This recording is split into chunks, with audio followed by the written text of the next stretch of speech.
थके आप सभी का बच्चों की तरह पालन पोषण कर रही हूँ। मैं तब भी थी जब आप लोग नहीं थे, और मैं तब भी रहूंगी जब आप लोग नहीं रहेंगे। पर अब ऐसा लगता है कि मैं थक रही हूँ। आपकी धरती माँ थक रही है। रसायनों का छिड़काव, रासायनिक खाद और इन सबके कारण पानी एवं हवा में जहरीलापन, यही कारण है कि मैं थक रही हूँ। क्या आप जानते हैं कि इन रसायनों के जहरीलेपन से मेरी मिट्टी वैसे ही जलती है जैसे आपके शरीर पर कोई तेजाब डाल दे। लगता है मेरे बच्चों को मेरे दुख का अंदाजा नहीं है। मेरी मिट्टी बंजर हो रही है।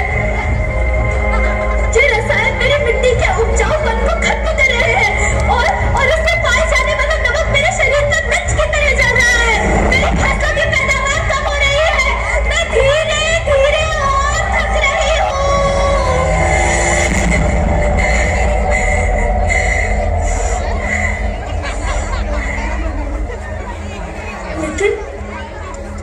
लेकिन अब मुझे याद आता है कि पहले मैं बहुत सुंदर थी, बहुत प्रसन्न थी, हमेशा हंसती थी।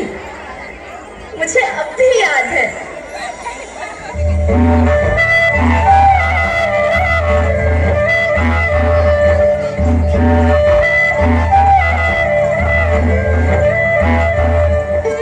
मैं तुम्हारी माँ सुंदर क्यों ना होती? मुझे तो सुंदर होना ही था, क्योंकि बीते जमाने में आप मेरे बच्चे ही तो अपनी माँ के रखवाले थे। आप लोग प्राकृतिक खेती करते थे, और फिर हमारी सभ्यता में तो प्रार्थना भी धरती कल्याण की है। ओम द्यौ शांति, अंतरिक्षः शांति, पृथ्व्यः शांति, ओषधयः शांति, वनस्पतयः शांति।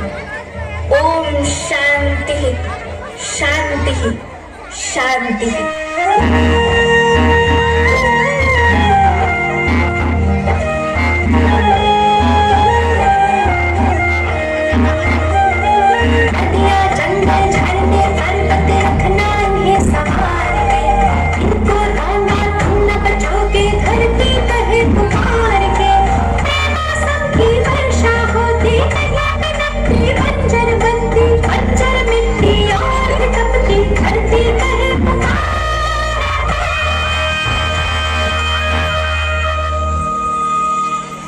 हजारों साल से मनुष्य धरती की गोद में रहता आया है, लेकिन आज मैं आपसे पूछती हूँ कि आपने इसके बदले धरती माँ को क्या दिया?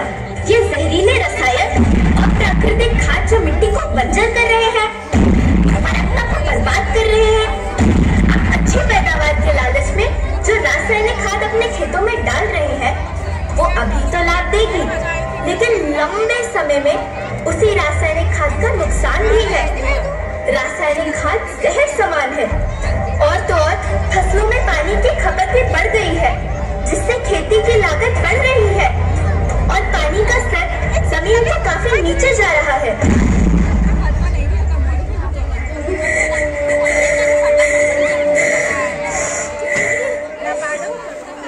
बच्चों, मैं तुम्हारी माँ हूँ। मैंने तुम्हें सुख से जीने के लिए पर्याप्त संसाधन दिए हैं, पर तुम्हारे लालच की पूर्ति के लिए नहीं दिए। ऐसा लगता है कि थोड़ी सी अधिक पैदावार और अपने लालच के लिए आप सब अपनी अगली पीढ़ी, अपने बच्चे के भविष्य के बारे में सोचना भूल गए हैं। सोचो, क्या तुम अपने बच्चों को ऐसे खेत देना चाहते हो जो बंजर हो?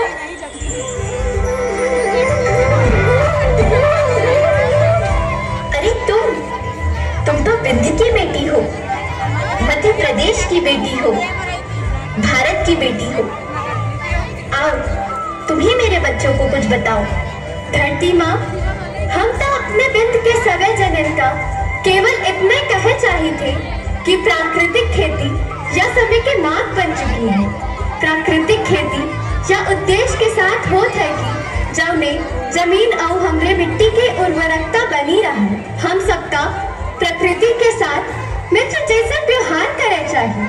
हम अपना से आने वाली पीढ़ी के तरफ से यह विषय का ध्यान देके सुने और देखे की विनती करी थी। अभी न संभले मेरे बच्चे तो फिर तुम पछताओगे। नेचुरल फार्मिंग न हुई तो हाथ धरे रह जाओगे। माँ का शोषण कौन है करता, कौन है मिट्टी शहर से भरता, जब से जैविक खाद को छोड़ा खुशहाली से नाता तोड़ा। अभी न संभले मेरे बच्चे तो फिर तुम पछताओगे, तो फिर तुम पछताओगे। लेकिन धरती माँ आपको सुरक्षित और प्रसन्न रखने का उपाय क्या है? एक ही उपाय है, धरती एक, परिवार एक, भविष्य एक। इस मूल मंत्र को आत्मसात कर लो। प्राकृतिक संसाधन को बचाओ, प्राकृतिक खेती को अपनाओ और परंपरागत देसी पद्धति से जैसे गो आधारित उत्पाद, जीवामृत, बीजामृत, पंचगव्य, गोमूत्र छाछ का उपयोग करो ताकि मिट्टी की उत्पादकता बनी रहे। याद रखना, मैं माटी हूँ, माँ होना मेरे नाम में बसा है।